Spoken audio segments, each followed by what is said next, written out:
Subscribe करें और bell दबाएं ताकि कोई खबर रह न जाए।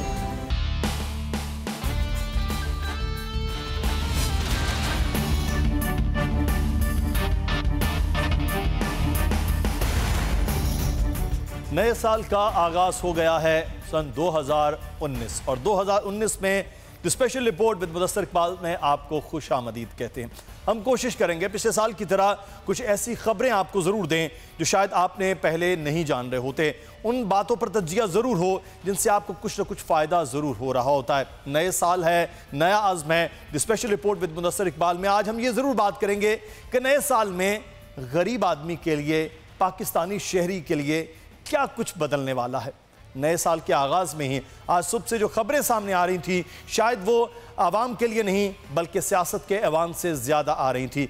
एक दूसरे की सियासी जमातों को शायद किसी न किसी जगह रोकने की और हुकूमतें ख़त्म करने की बातें हो रही हैं।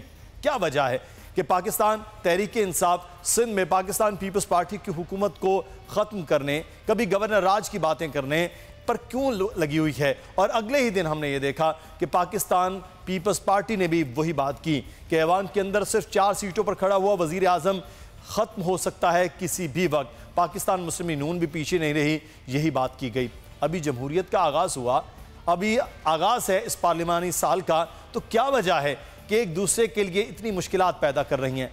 होना ये चाहिए तमाम सियासी जमातों को, चाहे वो वफाकी है या चाहे सुत है, दोनों तरह को, कि वो आवाम के लिए रिलीफ पैदा करें, आवाम के लिए आसानी पैदा करें। लेकिन दोनों के रिलीफ और आसानी शायद बहुत दूर की बात नज़र आ रही है। पेट्रोल ज़रूर सस्ता हुआ, अच्छी खबर थी साल की पहली, लेकिन अभी तक गैस की लोड शेडिंग है और महंगाई जिसकी बात की गई थी इस दौरे हुकूमत में कि वो कम होगी, लेकिन शायद बढ़ गई है क्योंकि डॉलर बढ़ गया है। इस तमाम तर सूरत हाल पर बात भी करेंगे कि इस वक्त क्या वजह है कि नए साल में हमें अच्छी खबरों की जानिब जाना चाहिए या एक दूसरे की हुकूमतें ख़त्म करना चाहिए। उज़्मा कारदार साहिबा हमारे साथ मौजूद हैं, पाकिस्तान तहरीक इंसाफ की रहनुमा हैं और बड़ी वोकल हैं, मीडिया पर आकर बड़ी ज़बरदस्त किस्म की बात करती हैं, अपनी पार्टी का मौक़िफ़ देती हैं। उज़्मा कारदार साहिबा, बहुत शुक्रिया आपके वक्त का। पहले तो नए साल की आपको मुबारकबाद देते हैं। नया साल आवाम के लिए कोई अच्छी अच्छी खबरें लाए, लेकिन हम तो जाते हुए साल में ये खबरें देख रहे थे कि एक दूसरे की हुकूमत को गिराने की बातें हो रही हैं, अदम एतमाद लाने की बातें हो रही हैं। नए साल का आगाज़ हुआ तो सुबह सुबह आज भी वही खबरें हैं। क्या वजह है? आवाम के रिलीफ की बात नहीं होनी चाहिए, ना कि जिसको जो मैंडेट मिला है उस मैंडेट के साथ चीज़ों को चलाया जाए। जी मुदस्सर, बहुत शुक्रिया। It's a pleasure to come on your programme. आपको भी नया साल बहुत मुबारक हो और ये नए पाकिस्तान का पहला नया साल है और इंशाल्लाह ताला इसमें बहुत खुशखबरियाँ आपको मिलेंगी। और वो इसलिए मिलेंगी क्योंकि जो अब आपके प्राइम मिनिस्टर हैं उनका अपना पर्सनल कोई एजेंडा नहीं है, कोई फैक्ट्रियाँ नहीं बनानी, कोई उन्होंने बाहर जायदादें नहीं बनानी। उनका सिर्फ एक मिशन है और वो है कि इस कौम को अपने पाँव पे खड़ा करना है और इस कौम को खुशहाल बनाना है। लेकिन आपको पता है कि हम लोगों को इतने मसाइल जो विरासत में हमें मिले और तोहफ़ों में हमें जो पिछले साल मिले, वो आहिस्ता आहिस्ता इंशाल्लाह थोड़ी सी बेल्ट टाइटनिंग सारे कौम को करनी पड़ेगी। सबसे पहले तो वज़ीर आज़म ने अपनी ज़ात से शुरू किया। उन्होंने अब 2 कब्रों के घर में वो रहते हैं, उन्हें सब गाड़ियाँ, भैंसें, हर चीज़। ये वो शख्स है जो कहता है कि मैं 1 रुपया भी अब अगर टैक्स पेयर का मेरे ऊपर जब खर्च होता है तो मुझे उससे तकलीफ़ होती है। तो आप सोचें कि असद उमर की मुझे वो बात भूलती नहीं है, जब 100 दिन का प्रोग्राम था तो कहते हैं कि जी सबसे ज़्यादा मुझे एक ही सवाल इमरान खान जो वज़ीर आज़म है उन्होंने पिछले 100 दिन में पूछा और वो ये था कि असद मुझे ये बताओ तुम गरीबों के लिए क्या कर रहे हो। अब आप देखेंगे एक ऐसा शख्स जिसके जहन में कमज़ोर तबका, गरीब, आपके किसान, आपके मज़दूर, मतलब वो शेल्टर होम्स जो आपके सामने आए वो भी उसी का एक तसलसल है। लेकिन देखें जो हमारी इकोनॉमिक सिचुएशन है उसमें 2 चीज़ें होती हैं, एक होता है शॉर्ट टर्म गोल्स और एक होते हैं लॉन्ग टर्म गोल्स। अब शॉर्ट टर्म में देखें कि हमने किस तरीके से अपने इंटर रीजनल कनेक्टिविटी डेवलप की। अभी तक हमने IMF से कुछ नहीं लिया, जो भी है हम मतलब हमें हमारी दोस्त ममालिक UAE हैं, सऊदी अरेबिया हैं, चाइना है, ये सारे जो हैं हमारे साथ कोऑपरेट कर रहे हैं, हमारे स्ट्रेटेजिक पार्टनर्स बन रहे हैं। हमें बिलियंस ऑफ डॉलर्स हमारे अकाउंट्स में, हमारा जो करंट अकाउंट डिफिसिट था 2 अरब डॉलर का, वो काफ़ी हद तक यानी संभल गया अब। तो अब जो ये बाकी इकोनॉमिक एक्टिविटी है, जॉब क्रिएशंस होती हैं, वेल्थ क्रिएशन होती है, लोगों की के लिए जो गैस बिजली का जो तसलसल है, ये आहिस्ता आहिस्ता इंशाल्लाह ताला जो है ना, ये अपने आप देखेंगे कि ये इसके दूर रस हमारी पॉलिसीज हैं और इससे अवाम को ही फायदा होगा। IPP चलिए अभी इस पे बात करते हैं कि 4 माह के बाद अब अगले जो है वो पूरा एक साल है 2019 का, उसमें कितनी खास तौर पर जून के बजट तक में कितनी तब्दीली और कितनी बेहतरी आ जाती है। लेकिन मैं जो आपसे ये जानना चाहूँगा, ये आपकी हुकूमत चल रही है वफाक में, सुबह पंजाब के अंदर, KPK के अंदर, कोलेशन में आप बलोचिस्तान में, ये अचानक आपने सिंध में हुकूमत गिराने की, वज़ीर आला को हटाने की और तमाम जो जमातें हैं, और फिर ये दावा भी कर दिया कि पाकिस्तान पीपल्स पार्टी के लोग भी आपके साथ राब्ते में, इसकी क्यों ज़रूरत पड़ गई है? आप तो जमहूरियत पर यकीन रखें कि जिसके बाद जो मैंडेट है उसको चलने दिया जाए। मुदस्सिर, आई डोंट नो क्या हुआ। मेरे ख्याल में हमारा कोई इरादा नहीं है सिंध की हुकूमत को गिराने का। देखें, उन्होंने तो अपने पाँव पे खुद कुल्हाड़ी मारी है और पिछले 11 साल से मुसलसल कुल्हाड़ी वो मार रहे हैं, क्योंकि उन्होंने जो सिंध के जो अवाम है उनके हक जो है वो तलफी किए। उन्होंने उनको भूखा नंगा रखा, छपड़ों पे पानी पी रहे हैं, थर में बच्चे मर रहे हैं। जो पैसा इस अवाम पे लगना चाहिए था वो इन्होंने, आपने देखा है कि 35-36 रोज़ फेक अकाउंट्स निकलते हैं और ये सारा 2000 अरब जो कि इनका डेवलपमेंट फ़ंड पिछले 11 साल का है, उसमें से 35% जो है वो आसिफ जरदारी के अकाउंट में गया है। तो ये हम लोग नहीं चाह रहे कि इनकी हुकूमत गिरे, ये अवाम देख रही है कि क्या हो रहा है। आई थिंक हम कुछ ज़्यादा आवाम ने तो उन्हें मैंडेट दिया है, अगर 2 इलेक्शन गुजरने के बाद तीसरे इलेक्शन में भी वो कामयाब, बल्कि उससे भी ज़्यादा अक्सरियत में कामयाब हो गए हैं, तो इसका मतलब अवाम का तो उन पर एतमाद है सिंध की। मुदस्सिर, देखें, मेरे ख्याल में नहीं है। अगर जाके इंटीरियर सिंध में देखें जो हालात हैं, वो बेचारे भूखे नंगे वहाँ पे लोग हैं। वहाँ कोई पुरसाने सेवन में जाके देखें, मुराद अली शाह का इलाका है, वहाँ पे आप देखें क्या लोगों का गुर्बत का आलम देखें। वहाँ अगर देखें 11 साल आपकी हुकूमत है, वहाँ पे तो दूध और शहद की नहरें बहनी चाहिए थी लोगों के लिए। ये क्या वजह है कि अपने तो इनके पास 18 आर्मर्ड गाड़ियाँ जिसमें ये खुद जाते हैं, और सेवन में जो है लोग पूरे 10-10 मील चल के घड़े सर पे रख के नंगे पाँव छप्पड़ से, जहाँ जानवर पानी पी रहे होते हैं वहाँ से पानी भरने आते हैं। तो ये कोई इंसानियत है? और मुझे देखें, बात सारी ये है कि इनकी अपनी जो पीपल्स पार्टी एक नेशनल पार्टी थी, ठीक है, आपने खुद देखा भुट्टो के ज़माने में, बेनज़ीर के ज़माने, सिमट के सिंध में आ गई है। आसिफ जरदारी ने इसका स्लोली एंड ग्रेजुअली इसका खात्मा कर दिया है। इन्होंने देखें, पीपल्स पार्टी में अच्छे भी लोग हैं, अब सिंध में बहुत सारे, इनके 70% वहाँ पे है जो वहाँ सीटें इनकी हैं, तो बहुत ऐसे लोग हैं जो कि इनके करप्शन में नहीं भी इन्वॉल्व हैं। अब वो पता बिल्कुल तमाम सियासी जमातों में बहुत अच्छे लोगों की तादाद अक्सरियत में है, कुछ लोगों का है, उनको भी तशवीश है, उनको तशवीश है जी, उनको भी तशवीश है। मैं आपके हुकूमत के हवाले से, क्योंकि अब नून लीग भी कह रही है कि अपोजिशन अगर इकट्ठी हो जाए तो फिर PTI की भी हुकूमत नहीं रहती, मैं इस पर भी जानूंगा। लेकिन सिंध की बात हो रही है तो इरशाद संजरानी नुमाइंदे सीनियर रिपोर्टर हैं, वो हमारे साथ मौजूद है। इरशाद, आप तो खबर दे रहे थे कि उन्होंने नए वज़ीर आला के लिए तैयारी कर ली है। नासिर हुसैन शाह कहते हैं कि मुराद अली शाह रहेंगे, अगले दिन फिर मामलात भी बेहतर हो जाते हैं। तो अब क्या बादल जो थे वो छट गए हैं और अब कुछ ऐसा खतरा नहीं लग रहा कि वज़ीर आला मुराद अली शाह रहेंगे या नहीं रहेंगे? देखिए मुदस्सिर, हम जो है गुज़िश्ता 1 हफ्ते से मैं खुद इंटीरियर के दौरे। अच्छा, मैं एक रिबटल जरूर ले लूँ इरशाद, माजरत में इस वक्त नाज बलोच साहिबा हमारे साथ मौजूद हैं। बहुत शुक्रिया नाज बलोच साहिबा आपके वक्त का। ये आप हुकूमत की बात हो रही थी कि गिराई जा रही है इस वक्त, लेकिन फिर उसके बाद लग रहा है कि मामलात कुछ बेहतर हो गए हैं और सिंध हुकूमत और मुराद अली शाह साहब दोनों अपनी जगह पर बरकरार हैं। कोई ख़तरा भी लग रहा है कि कुछ ऐसा हो रहा है, क्योंकि मुलाकातें भी चल रही हैं सिंध के अंदर मुख्तलिफ लोगों के साथ? देखें, अगर थोड़ी सी फहम और फरासत होती हुकूमत में बैठे हुए वज़रा को, तो वो ऐसी बातें ना करते। JIT कोर्ट में जाने से पहले ही, जमा तो बाद में हुई है कोर्ट में, उससे पहले ही जो JIT की खबरें इन्होंने लीक कर दी, तो JIT लीक्स जिसको मैं समझती हूँ कहा जाए तो गलत नहीं होगा कि ये JIT को जिस तरह पहले ही इन्होंने लीक कर दी, उससे साबित हो गया था कि ये इन्होंने सारा क्राफ्ट और खुद ही डिजाइन किया हुआ है ऑन पर्पस, सिर्फ मलाइन करने के लिए एक ऐसी जमात को जो कि सक्सेसफुली एक सूबे के अंदर हुकूमत बनाने में कामयाब हुई है अक्सरियत के साथ। देखिए खतरात तो आप देखिए वफाकी हुकूमत को मंडला रहे हैं, क्योंकि 4 से 6 सीटों के ऊपर ये बैठे हुए हैं सिर्फ और सिर्फ। जो ही एक जमात जो है वो इनसे अगर खिसक के साइड दूसरी अपोजिशन की तरफ चली जाए तो इनकी हुकूमत तो बचती नहीं है।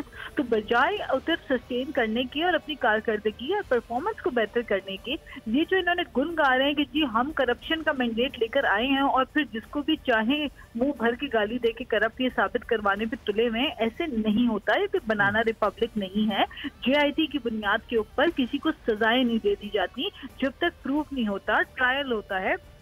और अफसोस की बात यह कि एक सिटिंग CM पाकिस्तान के दूसरे बड़े सूबे के CM का नाम ECL पे डाल देना सिर्फ इस बात के ऊपर कि जी JIT में, और वो भी ऐसे JIT में जहां पे एक दफा CM को नहीं बुला के शामिल तफ्तीश किया, एक ऐसी JIT में जहां बिलावल साहब को कभी आगे तफ्तीश नहीं किया गया, उनके नामों को जो ECL में चेयरमैन बिलावल भुट्टो का डाल देना, 27 दिसंबर के दिन मोहतरमा की शहादत के दिन उनके बेटे का नाम ECL के ऊपर डाल देना, ये इस किस्म की जो चीजें हरकतें हुई हैं, मैं समझती हूँ हुकूमत को खुद होश के नाखून लेना चाहिए। इनके अपने हालात बहुत जो है वो मुश्किल लग रहे हैं। आप देखें कि मईशत की इतनी बिगड़ती सूरत हाल, ये जो आपने नाज बड़े बात की कि 4 सीटों पर रुकी हुई है, मैं उस्मा कारदार साहिबा से इसका जवाब जरूर ले लूं। पहले उस्मा कारदार साहिबा, एक सिंध के अंदर, एक पंजाब में और एक बलूचिस्तान में जो जमातें जिनकी 4 से ज़्यादा सीट्स हैं वो आपके साथ कोलेशन में है, कोई एक जमात हटती है तो आपकी हुकूमत के लिए खतरा है। ये इस वक्त पाकिस्तान पीपल्स पार्टी पहले बात कर ली थी, अब नून लीग ने भी ये बात करना शुरू कर दिया है। तो आपको अपनी हुकूमत को बचाने के लिए चलना चाहिए, ना कि किसी और जानिब देखें। मुदस्सिर, मेरे ख्याल में ये जो स्टेटस को पार्टीज है ना, इन्होंने 35 साल हुक्मरानी की है, इनको विड्रॉल सिम्टम्स हो रहे हैं, इनको अभी तक वो डाइजेस्ट नहीं हो रहा कि एक और ताकत आ गई है और अब वो ये लोग हैं, इनकी हिस्ट्री बनते चले जा रहे हैं। देखिए हमारे अल्हम्दुलिल्लाह सेंटर में बिल्कुल सिक्योर हुकूमत है, हमें कोई मसला नहीं है। डेली हर दूसरे तीसरे दिन आप देखते हैं कैबिनेट मीटिंग्स हो रही हैं, सब हमारी कोलिजन पार्टनर्स हमारे साथ हैं। पंजाब में हमारी बड़ी मुस्तहकम 100 दिन का पूरा आपने देखा, हमारा जो लाए अमल था तैयार हो गया है सारा। और अब KP में तो है ही, देखें पख्तून तो कभी 2 दफ़ा इत्तेमाद का वोट देते ही नहीं जब तक कि उनके साथ कोई अच्छाई किसी ने ना की हो। तो अल्हम्दुलिल्लाह सदर भी हमारे हैं, तो अब इन बेचारों को देखें रोने पिटने दें। मैं तो जहाँ तक मेरा ताल्लुक है और जो हमारी पार्टी का स्टांस है, मेरे ख्याल में we should let law take its course. ये इनके जो भी इल्ज़ामात हैं, अभी मैं आप ही के किसी चैनल पे देख रही थी, चौधरी निसार बैठे हुए कह रहे थे कि जी वो ये कैसे हो गया कि उसी अकाउंट से बिलावल का भी टिकट खरीदा जाता है और अयान अली की भी जो पेमेंट है टिकट की वो भी उसी अकाउंट। तो ये उस ज़माने की कहानियाँ चल रही हैं। प्रॉब्लम ये है कि ये लोग आपस में एक दूसरे की बुक में एक दूसरे के जो घनौने काम है उन पे ये मिट्टी डाल देते थे ताकि ये चीज़ आगे ना बढ़े। अगर देखें ना, अगर वो 2015 में फेक अकाउंट्स आपके डिस्कवर होने शुरू हुए और 2017 में चीफ जस्टिस ने सुओ मोटो लेके तो इसकी इन्वेस्टिगेशन शुरू कराई, वो सिर्फ इसलिए कि नवाज शरीफ बैठे हुए थे, उन्होंने इसको दबा दिया इसलिए क्योंकि वो उनको इसकी पीपल्स पार्टी की सपोर्ट चाहिए थी। अल्हम्दुलिल्लाह हम बहुत सिक्योर हैं और हम अपनी विजन लेके इमरान खान आगे बढ़ रहे हैं। उनका कोई देखें आप इनकी जरदारी की 1 से 17 शुगर मिले हो गई, ठीक है। आप मुझे ये बताएं इमरान खान की कितनी शुगर मिले, ये जरा मुझे दिखा देना। तो जब उनका जाती एजेंडा तो कोई है मैडम, वो तो ये भी कहते हैं कि वो ये भी कहते हैं कि इतने 100 कनाल के घर में कैसे रहते हैं कि उनका तो कोई कारोबार भी नहीं है, कोई जरिया आमदन भी नहीं है, इतना बड़ा घर बना लेते हैं, उनके किस तरह से चल रहा है। वो तो ये सवाल उल्टा करते हैं आपसे, कहते हैं हमारी तो शुगर मिल्स हैं, हमारे तो कारोबार हैं। बहुत देखें, बहुत अच्छा सवाल है आपका। तो आप प्लीज़ ज़रा थोड़ा पीछे चले जाएं, कुछ महीने पहले चले जाएं। सुप्रीम कोर्ट में इमरान खान ने अपनी 40 साल की मनी ट्रेल, किस तरह से लंदन का फ्लैट था, किस तरह से उन्होंने वो क्रिकेट के अपने जो पैसे थे उनसे ख़रीदा, किस तरह से वो सारा ट्रांसफ़र, पूरी बैंक। अब अल्लाह का वास्ता जरदारी को बोले और नवाज शरीफ को बोले, ये भी कोई अपनी मनी ट्रांजैक्शंस या कोई इस तरह की कोई तो कागज़ दिखाए ना। अब कतरी खत से तो फिर मामला नहीं आगे बढ़ता ना। ठीक है, ठीक है। चले मैं जान लूं, मैं इस इरशाद संजरानी से जो मैंने सवाल, बकायदा कागजी एविडेंस है, उसके खिलाफ अब ये अपना केस लड़े। चले अभी आज एक और जो मामला हुआ मैं वो चाहूंगा उस पर भी बात की जाए। उससे पहले मैं जानूंगा इरशाद, मैं उससे सवाल आपसे कर रहा था, एक तो जवाब मुकम्मल कीजिएगा, दूसरा ये कि अब कोई ख़तरा नहीं है, पाकिस्तान पीपल्स पार्टी तो ये कह रही, नाज बलोच साहब ने भी कह दिया कि कोई चीज़ किसी भी तरह से एग्जिस्ट नहीं कर रही है। देखिए मुदस्सिर, मैं बता रहा था कि लाड़काना की हमने कवरेज की, उसके बाद आसिफ जरदारी घुटकी गए खानगढ़ में और सलीम जान मज़ारी के पास कश्मीर में गए। वो इसलिए गए, उनको मनाने गए थे, उनको ख़तरा था कि अगर ये लोग आउट हो जाते हैं तो पीपल्स पार्टी के पास अब भी गेम आउट नहीं हुआ। सुप्रीम कोर्ट से कल परसों जो कि दो के कुछ इनको रिलीफ मिला है कि ECL पर जो नाम डाले गए वो निकाल दें, लेकिन गेम अभी भी आउट नहीं हुआ है। और निकालने नहीं, नजर सानी का लफ्ज़ एब्सोल्युटली बिल्कुल, क्योंकि इस वक्त यही बात है। और अगर ये मामला है और जनवरी के जो इसी हफ्ते अगले हफ्ते जो है इसमें सिंध असम्बली का इजलास बुलाने की तैयारियां मुकम्मल हो गई हैं। और इस वक्त अगर पार्टी पोजीशन आपको मुदस्सिर बताऊं, सिंध असम्बली में पीपल्स पार्टी की नो डाउट बहुत मजबूत पोजीशन है। 99 उनके रुकने असम्बली से, PTI के 29 हैं, एक MMA का है, 14 जो है GDA के और MQM के 21 और TLP के 3 है। ये मिलके 68 बनते हैं। और पीपल्स पार्टी के अगर ये एक बात सामने आई कि बैकडोर पे नो डाउट राब्ते भी हुए, अभी भी प्लान वही है। और बैकअप प्लान पीपल्स पार्टी का जो है वजीर आला के लिए, अगर मुराद अली शाह को जो सुप्रीम कोर्ट के अहकाम पर हटाया जाता है तो अब भी बैकअप प्लान के लिए नासिर शाह मौजूद हैं और पीपल्स पार्टी अभी अच्छी पोजीशन में। लेकिन अगर बैकडोर जो राब्ते हुए हैं और अपोजिशन जमातों के, उसमें यह है कि अगर पीपल्स पार्टी के तकरीबन 15 या 20 जो MPs उस दिन जिस दिन रायब शुमारी होती है, नो कॉन्फिडेंस का वोट होता है, तो ये दूसरा प्लान था। अगर वो गायब हो जाती है तो खुद ब खुद आराम से मुराद अली शाह हट जाएंगे। तो ये प्लान अभी भी कार्ड्स पर हैं और अभी भी पीपल्स पार्टी के लिए जो खतरात जो हैं वो कम नहीं हुए। मुराद अली शाह ने कल जो है रात में जो है फिर CVU गए हैं, थोड़ा रिलैक्स हुए, लेकिन उनकी बॉडी लैंग्वेज बिल्कुल डाउन थी जब हमें लाड़काना में नजर आया, उसके बाद कश्मीर और घुटकी में तो उनकी बिल्कुल बॉडी लैंग्वेज डाउन थी। सुप्रीम कोर्ट का जो मामला उस दिन हुआ, सुप्रीम कोर्ट ने अच्छा फैसला दिया कि हमने आपको जो JIT की टीम थी उसको ये नहीं कहा था आप किसी के लिए वज़ीर आला का नाम जो है आप रिकमेंड करें। तो अभी गेम ऑन है और गेम ऑफ थ्रोन जो है आप कल जो है वो गेम ऑफ थ्रोन में कल जो है वो वज़ीर आला मुराद अली शाह साहब वो काफ़ी हशाश बशाश रात गए नज़र आए थे। न्यू ईयर का जो एक हल्ला गुला चल रहा था उस वक्त भी हमें CVU पर। अच्छा, मैं आपसे ये जानना, नून लीग जो है वो इस वक्त पाकिस्तान पीपल्स पार्टी और के बाद हमने ये देखा उस्मा कारदार साहबा कैसन इकबाल साहब भी कह रहे हैं कि तहरीक इंसाफ की हुकूमत ख़त्म हो सकती है। 10 जनवरी को कौमी असम्बली का इजलास मुतवक्किल है जिसमें अपोजिशन जमातें मिलकर फैसला करेंगी।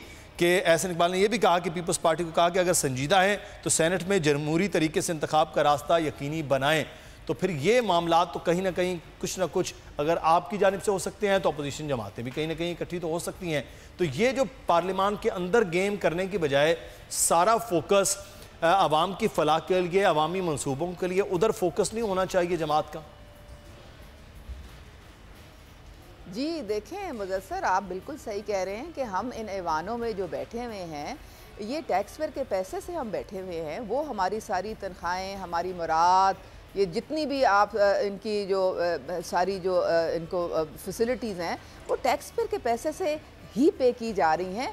और वो उन्होंने हमें भेजा है यहाँ पे अपने इश्यूज़ को रिजॉल्व करने के लिए, यहाँ हमें भेजा है लेजिस्लेशन के लिए, या हमें गंदी सियासत के लिए तो हरगिज़ नहीं भेजा। देखिए अपोजिशन का रोल बहुत एक मुस्बत भी हो सकता है। हम भी बड़े अरसे अपोजिशन में रहे हैं। अपोजिशन का काम है कि जब हुकूमत कोई गलत फैसले करे जो कि अवाम के इंटरेस्ट में नहीं है तो उसमें जाके तो वो उनको बताए कि नहीं जी आप इस डायरेक्शन। अच्छा, मुझे एक ब्रेक की जाने कारदार साहबा कहा जा रहा है कि मैंने ब्रेक के बाद ये कंटिन्यू करेंगे। एक खबर और है उससे आगाह करते चले। करक से जहां पर गैस प्रेशर कमी के खिलाफ मेंबराने असम्बली की क़यादत में नौशपा ऑयल फील्ड के सामने धरना दिया गया है।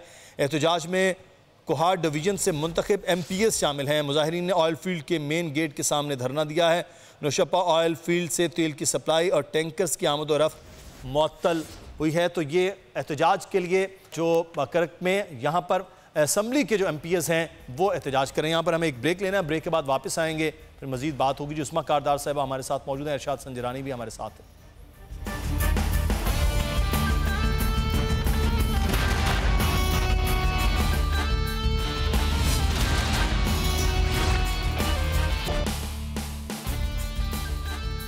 उस्मा कारदार साहब हमारे साथ मौजूद है। उस्मा कारदार साहब, ब्रेक से पहले ये बात हो रही थी कि कुछ तब्दीली की बात है, यहाँ पर भी कुछ यही बात हो रही थी ब्रेक के दौरान भी। अच्छा, अगर हम ये बात करें कि यहाँ पर पार्लियामान के अंदर जो आप बात कर रही हैं कि हमें मैंडेट मिला कवानीन के हवाले से, चीज़ों को बेहतर करने के हवाले से, लेकिन जिस तरह से पार्लिमानी साल का आगाज़ हुआ, जिस तरह से आपकी हुकूमत का आगाज़ हुआ, बड़ा एग्रेसिव था आपकी जानिब से भी और अपोजिशन की जानिब से भी। चीज़ों को कूल डाउन करके, आपको तो हुकूमत में है, चीज़ों को बेहतर तौर पर चलाना चाहिए। कुछ वज़रा आकर सख्त लहजे में बात कर रहे होते हैं और फिर एक जंग नज़र आ रही होती है पार्लियामान के अंदर भी बाहर भी, तो ये जिम्मेदारी तो फिर आप पर ज़्यादा नहीं होती है? जी बिल्कुल मुदस्सर, हमेशा हुकूमत को दिल बड़ा करना पड़ता है और उनको चाहिए बिल्कुल कि अकोमोडेट करें अपोजिशन को, उनको साथ लेकर चलें, क्योंकि आखिर हम यहाँ बैठे हुए ये 22 करोड़ को हमने जवाब देना है। उन्होंने अपना वोट का जो तकद्दुस है वो हमें दे के तो यहाँ ईवानों में भेजा है, इसलिए नहीं भेजा कि हम वक़्त का ज़िया करें और आपस में बच्चों की तरह हम लड़ाइयाँ करते रहें। देखिए मुझे समझ नहीं आती है, जब इनका दिल करता है ये आपस में जुड़ जाते हैं, जब इनका दिल करता है एक दूसरे के ख़िलाफ़ हो जाते हैं। अभी पीछे जब पनामा का केस चल रहा था तो खुद ही ये जरदारी साहब जो हैं ये नवाज शरीफ से रिज़ाइन मांग रहे थे। और फिर आप देखेंगे, आप जब बलूचिस्तान की हुकूमत को देखें, ये हमें अभी इल्ज़ाम तराशी जो आप हमारी हुकूमत गिरा रहे हैं, ये हो जाएगा वो। जरदारी साहब ने जब ये संजरानी ये सारा जो किस्सा हुआ था बलूचिस्तान की हुकूमत का, उन्होंने कहा था जी हम चाहें तो 1 मिनट के अंदर जौन सी मर्जी हुकूमत गिरा दें, जौन सी मर्जी हुकूमत बिला दें। और बिलावल साहब फरमा रहे हैं, अब्बा जान कहेंगे हम 1 हफ्ते के अंदर अंदर। जब खुद ही हमें तड़ियाँ लगाते हैं तब तो इनको समझ नहीं आती। अगर हम लोग कुछ कह देते हैं तो इनको ये समझते हैं जी। देखिए बात इमरान खान ने बहुत क्लियरली बात कह दी आपको, ये 100 दिन का जो प्रोग्राम था वो उससे ज़्यादा बेहतर बात कोई नहीं हो सकती। वो ये है जी, आप हमसे प्रोडक्शन ऑर्डर ले लें, आप हमसे पब्लिक अकाउंट्स कमेटी ले लें, आप हमसे जो दिल करता है ले लें, एहतसाब का अमल नहीं रुकेगा।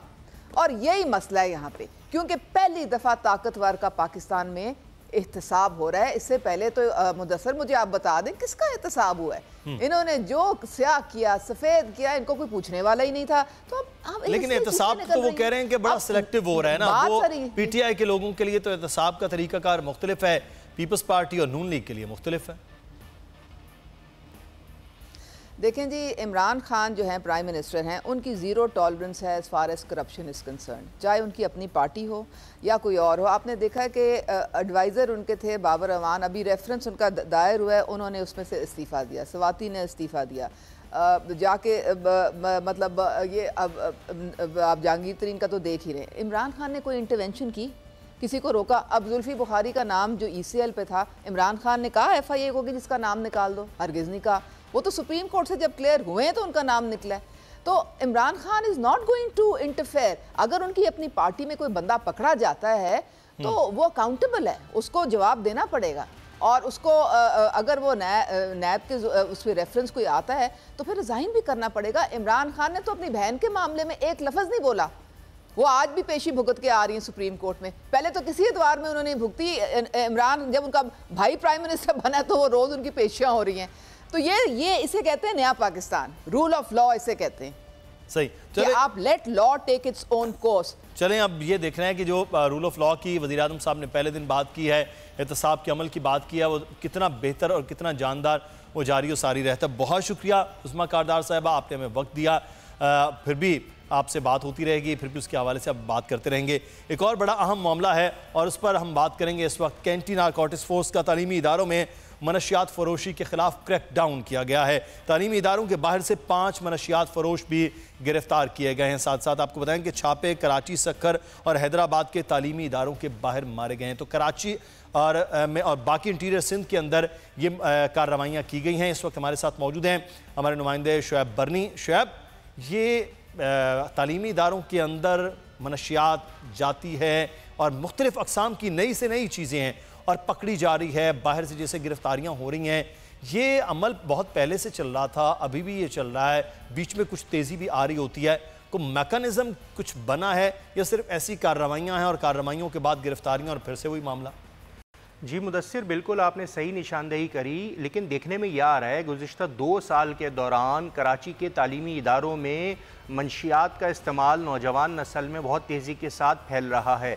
इसके खिलाफ पुलिस भी कार्रवाई करती है, कोस्ट गार्ड भी करती है, रेंजर्स भी करती है, एंटी नारकोटिक फोर्स ने भी जिस तरह भी आपने बताया कार्रवाई की है। ये कार्रवाई कराची, हैदराबाद, सक्खर में की गई है और इसके दौरान 5 मुलजिमान को गिरफ्तार किया है जो कि तालीमी इदारों के गेट के बाहर खड़े होकर ड्रग्स सप्लाई करते थे और पैसे लेते थे।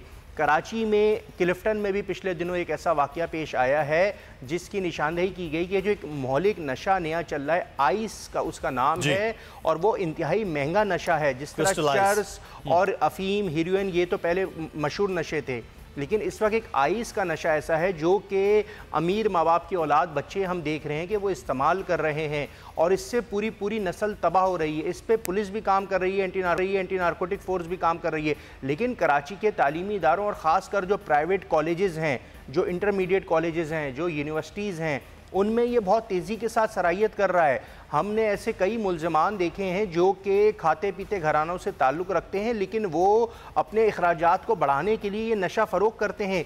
लड़कियां इस मामले में इन्वॉल्व हैं जो कि ख़ुद अच्छी तालीम याफ्ता होती हैं, अमीर माँ बाप की बच्चियाँ होती हैं, लेकिन उनके पास उनको जो इस तरह उनका सोसाइटी का लिविंग स्टैंडर्ड होता है उसको मीट करने के लिए वो अखराजात बढ़ते हैं, तो उसमें वो नशा बेच रही हैं। आइस एक ऐसा नशा है, इसके साथ साथ एक ओपियम, हशीश, अफीम, ये तमाम चीज़ें वो हैं जो कि कराची के तालीमी इदारों में स्टूडेंट्स यूज़ कर रहे हैं। एंटी नारकोटिक फोर्स ने आज साल का पहला दिन है 2019, उन्होंने कहा है कि अब हम तालीमी इदारों के इर्द गिर्द जो नशा फ़रोग़ करने वाले इदारे हैं उनके खिलाफ कार्रवाई करेंगे। लेकिन वाज़े रहे कराची में जिस तरह नशा है, यहाँ मैं एक सवाल यहाँ पर बनी आपसे, आप जो है क्राइम की बीट भी करते हैं, पुलिस से भी आपके राब्ते, बगैर SHO के किसी इलाके के अंदर न जेब कतरे होते हैं, ना ही मनशियात फरोश हो सकते हैं, ना किसी किस्म का कोई वाक़या हो सकता है। ये SHO, पुलिस थाने, ये चीज़ें और ये कॉलेज, यूनिवर्सिटीज़ या इंस्टीट्यूशंस के बाहर इस तरह से फ़रोख्त, ये कोई छुप कर तो मामला है नहीं कि कैसे आ रही है, तो ये कैसे चीज़ें हो जाती हैं? पुलिस को कानो कान खबर ही नहीं है कि एंटी नारकोटिक्स आकर ये कार्रवाई करें। देखिए, आपने बिल्कुल सही निशानदेही करी है। बेसिक प्रिंसिपल ड्यूटी है कराची पुलिस या जिस शहर में ये वाक़यात हो रहे हैं वहाँ की पुलिस की, क्योंकि पुलिस ही वो लॉ इन्फोर्समेंट एजेंसी है जो ऑन ग्राउंड है। ये जो सिक्योरिटी फोर्सेस जिस तरह एंटी नारकोटिक फोर्स है, कोस्ट गार्ड है, कस्टम्स है, इनका रोल तो सेकेंडरी है कि ये इंफॉर्मेशन बेस्ड कार्रवाइयाँ करते हैं, लेकिन पुलिस तो हर इलाके में मौजूद होती है। पुलिस का एक स्पेशल ब्रांच डिपार्टमेंट है, उनकी इंटेलिजेंस है, उनके मुखबिर इलाकों में मौजूद होते हैं।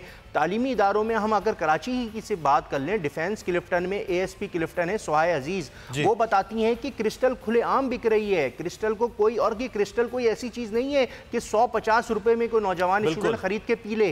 ये महंगा नशा है, मौलिक नशा है और इसके नतीजे में और कराची और बाकी शहरों के पॉश इलाकों में ये बिकता भी वहीं पर है। जी बिल्कुल, आपने सही कही। खासकर DHA, क्लिफ्टन और इससे मुतसिल जहाँ पे अमीर माँ बाप के बच्चे प्राइवेट फीसें देके स्कूलों कॉलेजेस में आते हैं, यूनिवर्सिटीज़ में आते हैं, वहाँ पे ये नशा किया जा रहा है। कोई हमने अभी तक ऐसा वाक़या नहीं देखा कि किसी सरकारी स्कूल के बाहर जहाँ पे फीस नहीं होती या कम फीस होती है वहाँ पे ये नशा बिक रहा हो। ये बिकी प्राइवेट सेक्टर्स में रहा है जहाँ पे मालदार असामियाँ आती हैं, अच्छी फीसें देने वाले बच्चे वहाँ पे आते हैं और ख़ासकर जब अमीर माँ बाप होते हैं वो अपने बच्चों को अच्छा लिविंग स्टैंडर्ड देते हैं। बन्नी, आप बार बार बात कर रहे हैं कि स्कूल कॉलेजेस में बच्चे निस्बतन थोड़े से बड़े होते हैं, ये स्कूल्स में भी ये चीज़ें हो रही हैं फ़रोख्त? जी देखिए, पिछले दिनों कराची में 2 खवातीन ऐसी पकड़ी गईं जो 9 मैट्रिक के स्टूडेंट्स को ये आइस का नशा फरोख्त कर रही थी।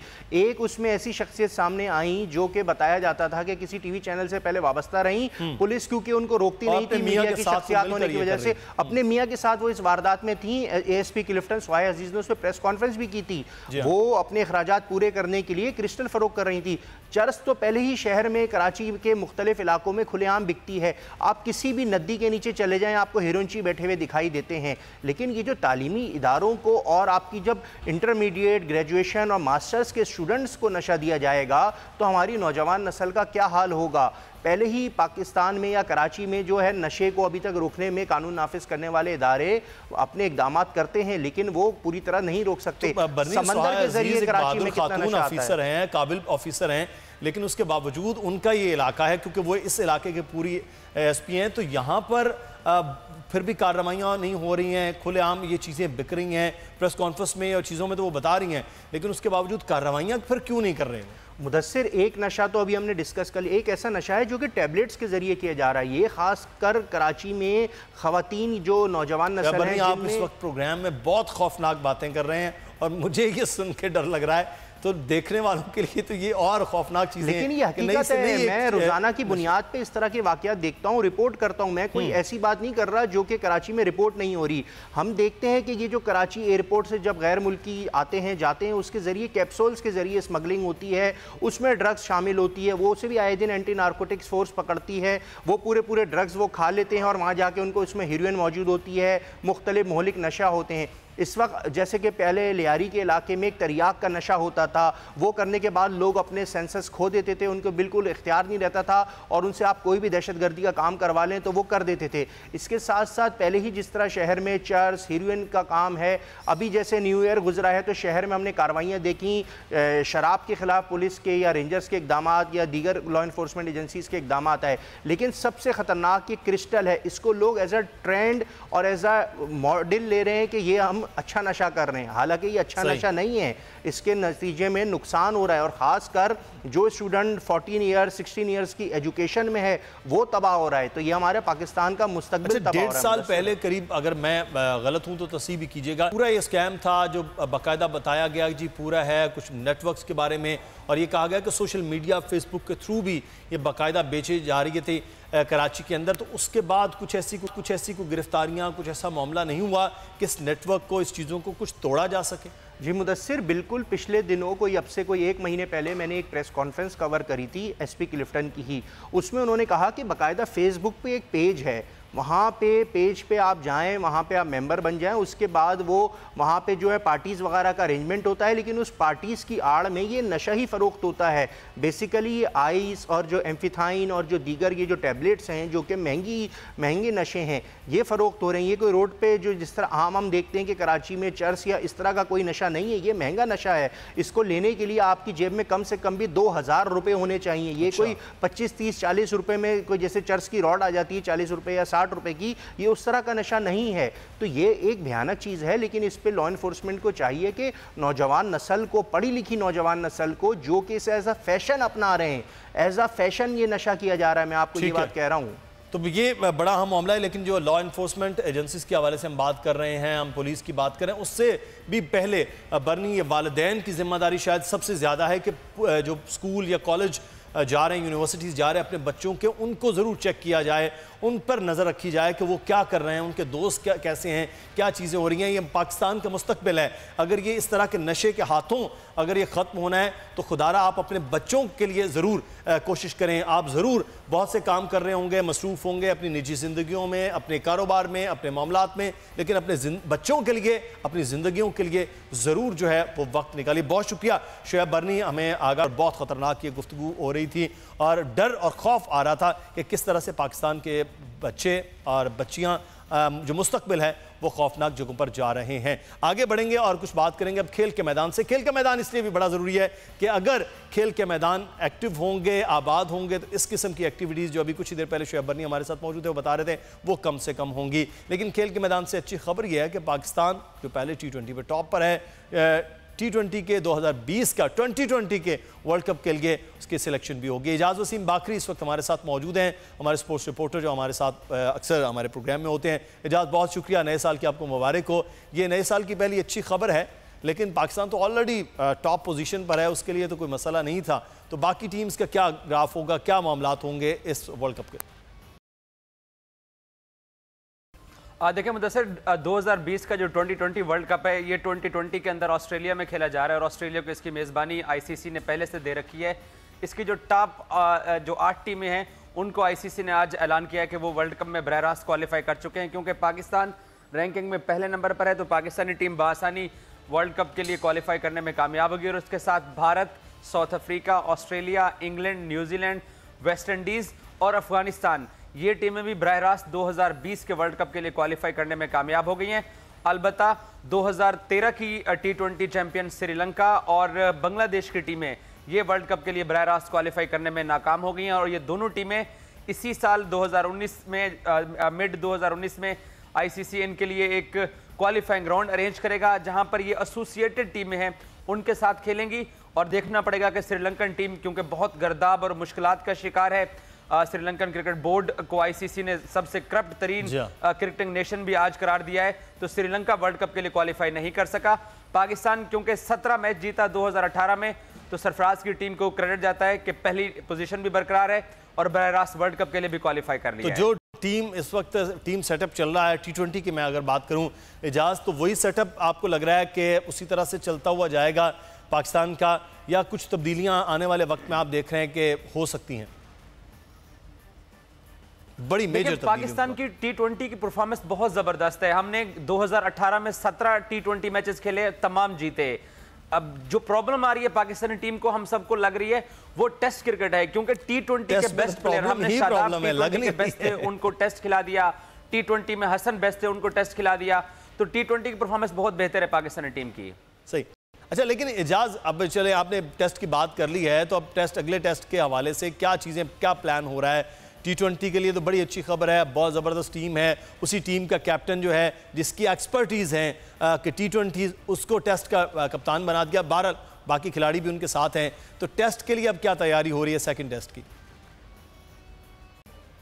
दूसरे टेस्ट के लिए पाकिस्तानी टीम केप टाउन पहुंच चुकी है। आज 3 घंटे पाकिस्तानी टीम ने न्यूलैंड केप टाउन के स्टेडियम के अंदर प्रैक्टिस की, और अच्छी खबर यह है कि मोहम्मद अब्बास फिट हो गए हैं, क्योंकि वो सेंचुरियन टेस्ट नहीं खेल सके थे, जिसका पाकिस्तानी टीम को नुकसान हुआ। हम सभी जानते हैं कि पिछले 1-1.5 साल में अब्बास नुमाया बॉलर की हैसियत से पाकिस्तान को मैचेस जितवा रहे हैं, तो अब्बास फिट हो चुके हैं। इसके अलावा शादाब खान की भी फिटनेस में काफ़ी बेहतरी आई है। आया शादाब को परसों वाले टेस्ट मैच के अंदर शामिल किया जाता है या नहीं, लेकिन अब्बास फिट हो चुके हैं। और जनूबी अफ्रीकी टीम के भी जो फास्ट बॉलर थे वर्नन फ्लेंडर, वो भी फिट हो गए हैं, और उनके लिए अब काफ़ी प्रॉब्लम है कि पाकिस्तान के खिलाफ क्या 4 फास्ट बॉलर के साथ जाया जाए या जो उनकी फातेह टीम है उसके साथ जाया जाए। पाकिस्तानी टीम का थोड़ा प्रॉब्लम चल रहा था, मिकी ऑर्थर प्लेयर्स के साथ थोड़ा नाराज हुए थे, वहां से कुछ खबरें लीक हुई थी, तो टीम का ड्रेसिंग रूम भी ग्रांट फ्लावर ने कहा कि अच्छा नहीं है। तो आज 3 घंटे प्रैक्टिस की, और फास्ट बॉलर्स की मदद से पाकिस्तानी बैट्समैन जिसमें बाबर, फखर, अजहर अली, असद शफीक, इन लोगों ने तवील नेट सेशन किए और अपनी गलतियों को दुरुस्त करने की कोशिश की है।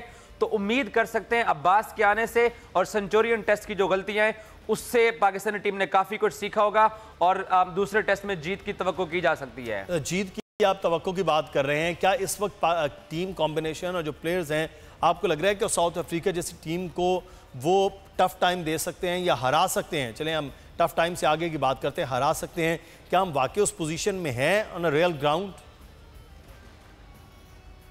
मुदस्सिर, अगर हम पिछले पाकिस्तानी टीम के 7 टेस्ट मैचेस देखें तो उसमें हमने एक इंग्लैंड को हराया, एक ऑस्ट्रेलिया को हराया, एक न्यूजीलैंड को हराया, और जो पाकिस्तान 3 टेस्ट मैचेस हारा है अबू धाबी में और इससे पहले मैनचेस्टर में इंग्लैंड के खिलाफ, उसमें पाकिस्तान की सिर्फ बैटिंग लाइनअप कोलैप्स होती है। देखें, 171 रन का टारगेट अगर आपकी टीम चेज नहीं कर सकी है तो इसमें बॉलर का कोई कसूर नहीं है। 136 रन अगर हम नहीं कर पा रहे तो इसमें बॉलर्स का भी कोई कसूर नहीं है। सिर्फ बैट्समैनों को अपनी जिम्मेदारी दिखानी पड़ेगी। और मिकी ऑर्थर ने ड्रेसिंग रूम के अंदर इसी बात के ऊपर थोड़ा गुस्सा किया था कि असद शफीक हो गए, अजहर अली हो गए, कप्तान सरफराज अहमद हो गए, अगर आप अब एक एवरेज बॉल के ऊपर आउट हो जाएंगे तो आपको फिर कोच और कप्तान कोच की तरफ से क्रिटिसिज्म का भी सामना करना पड़ता है। सिर्फ पाकिस्तानी बैट्समैनों को एतमाद के साथ बैटिंग करने की जरूरत है। यही टीम ऑस्ट्रेलिया को बुरी तरह हरा चुकी है, न्यूजीलैंड को भी हरा चुकी है, इंग्लैंड को भी हरा चुकी है। इस टीम में पोटेंशियल जरूर है, सिर्फ एतमाद की कमी हो सकती है। अच्छा, लेकिन अगर हम 2 सीनियर प्लेयर्स की बात करें जो खास तौर पर हैं ही टेस्ट या वनडे की, टेस्ट की बात करें तो असद शफीक हैं, अजहर अली हैं, ये सीनियर प्लेयर हैं, उनकी जिम्मेदारियां नज़र नहीं आ रही थी। फिर उसके बाद बाबर आजम हैं, वो अच्छा सीधे बैल से खेलने वाले हैं, लेकिन वो भी उस तरह से शायद खेलते हुए नज़र नहीं आ रहे। इमाम उल हक टेस्ट प्लेयर हैं बुनियादी तौर पर, तो वो भी, उनकी भी कारकर्दगी उस तरह से नहीं थी जो जिम्मेदारी के साथ कहे जाए। कप्तान की तो हम जिक्र ही नहीं अभी कर रहे। तो ये बैट्समैन कलर, जिसके लिए एक लफ्ज़ इस्तेमाल होता है खेल में, कलर में नहीं नज़र आ रहे। क्या कोई प्रेशर लग रहा था या कोई और वजह है? ये बड़ा स्कोर कर चुके हैं ये तमाम लोग। बिल्कुल आप दुरुस्त कह रहे हैं, पाकिस्तानी टीम ऑफ कलर दिखाई दी है। अबू धाबी के दोनों टेस्ट मैचेस में अगेंस्ट न्यूजीलैंड और against south Africa and Centurion सारे ऑफ कलर दिखाई दिए। इमाम उल हक की आप बिल्कुल बात दुरुस्त कर रहे हैं। इमाम उल हक को तकरीबन 11 इनिंग्स हो चुकी हैं और वो मुसलसल फ्लॉप जा रहे हैं। अब वो इंजमाम उल हक जो चीफ सेलेक्टर हैं उनके भतीजे हैं, इस पर भी इंजमाम के ऊपर काफ़ी तनकीद होती है कि आबिद अली, साद अली, उस्मान सलाहुद्दीन कैद आज़म ट्रॉफी के 4 रोज़ा टूर्नामेंट के अंदर जो टॉप स्कोरर हैं उनको इग्नोर करके अगर हफीज़ रिटायर हो रहे थे तो उसकी जगह आपने फ़खर को दोबारा मौका दे दिया। और फ़खर की भी टेस्ट बैटिंग के अंदर थोड़ा प्रॉब्लम है, इस पर भी रमीज़ राजा ने और पाकिस्तान के सीनियर जो प्लेयर्स हैं उन्होंने तनकीद की है कि फ़खर उसी अंदाज में खेलते हैं जिस अंदाज में वनडे और T20 खेलते हैं। टेस्ट के अंदर आपको फुटवर्क बेहतर बनाना पड़ता है, आपको अगली टांग निकालनी पड़ती है। फ़खर के आप जितने भी डिसमिसल देख लें उसकी टांगें वहीं अपनी जगह पर मौजूद होती हैं, जैसे सरफराज सेंचुरियन टेस्ट की दूसरी इनिंग्स में 0 पर आउट हुए। तो टेक्निक का प्रॉब्लम हो सकता है, एतमाद की कमी हो सकती है। और एक चीज जो मैं यहाँ लाजमी कहना चाहूंगा कि जिस टीम का कप्तान 10, 12 या 13 रन बनाएगा वो टीम नहीं उठा सकता। आकिब जावेद ने भी इसी कहा कि कप्तान को फ्रंट के ऊपर आकर स्कोर करना पड़ेगा और मेरे ख्याल है पाकिस्तानी टीम के जो कप्तान है उसके ऊपर इतना प्रेशर पड़ चुका है, अब सरफराज को प्रेशर रिलीज करने के लिए स्कोर करना पड़ेगा और ये टीम दोबारा ट्रैक पर आ सकती है। तो लेकिन यह है कि सरफराज तो जिस तरह से पिछले तमाम टेस्ट मैचेस में जिनकी परफॉर्मेंस नजर आ रही है, पाकिस्तान क्रिकेट बोर्ड कुछ सोच रहा है इस मुताल्लिक, क्या खबर है अंदर की? पाकिस्तान बड़ा टफ क्वेश्चन है। पाकिस्तान क्रिकेट बोर्ड फिलहाल वनडे की कप्तानी से सरफराज को तब्दील करने के बारे में नहीं सोच रहा और ये शायद गैर मुनासिब होगा क्योंकि 5 महीने बाद इंग्लैंड के अंदर वर्ल्ड कप शुरू होने जा रहा है। सरफराज फिर इंग्लैंड ही के अंदर चैंपियंस ट्रॉफी पाकिस्तान को जितवा के आए थे और हमें ये याद रखना चाहिए कि पाकिस्तान रैंकिंग में 8वीं टीम थी जो वहां से चैंपियन बन के निकली थी। तो टेस्ट के अंदर सरफराज की कप्तानी, मेरा ख्याल है सरफराज अगर साउथ अफ्रीका के खिलाफ अगले 2 टेस्ट मैचेस के अंदर या बैटिंग में नाकाम होते हैं या वो कप्तानी में अच्छे फैसले नहीं कर सकते तो मुझे ये लगता है कि सरफराज खुद ही टेस्ट की कप्तानी छोड़ देंगे क्योंकि पाकिस्तान क्रिकेट बोर्ड अपने कप्तान को काफी रिस्पेक्ट दे रहा है और ये देना बनती भी है क्योंकि सरफराज ने पाकिस्तान के लिए बहुत सर्विसेज दी हैं। मुझे ये लगता है कि सरफराज खुद ही टेस्ट की कप्तानी छोड़ देंगे और वनडे में वर्ल्ड कप में सरफराज जो है वो वनडे वो बेहतरीन कप्तान है, T20 में वो लाजवाब कप्तान है, लेकिन टेस्ट में जिस तरह की कप्तानी उनकी नज़र आती है, खुद अपनी बैटिंग है वो शायद उस काबिल नहीं है कि वो टेस्ट को उस तरह से चला सकें, क़यादत कर सकें। बहुत शुक्रिया, एजाज वसीम बाकरी हमारे साथ मौजूद थे और खबर के साथ कि T20 में पाकिस्तान टॉप पर था तो पाकिस्तान तो सिलेक्ट हो गया। टेस्ट के लिए पाकिस्तानी टीम के लिए नई ख्वाहिशात हैं। तो special report with Mudassar Iqbal से इजाज़त दीजिए, कल फिर से हाजिर होंगे कुछ खबरों, तबसरों और तर्जीहों के साथ। अल्लाह हाफिज़।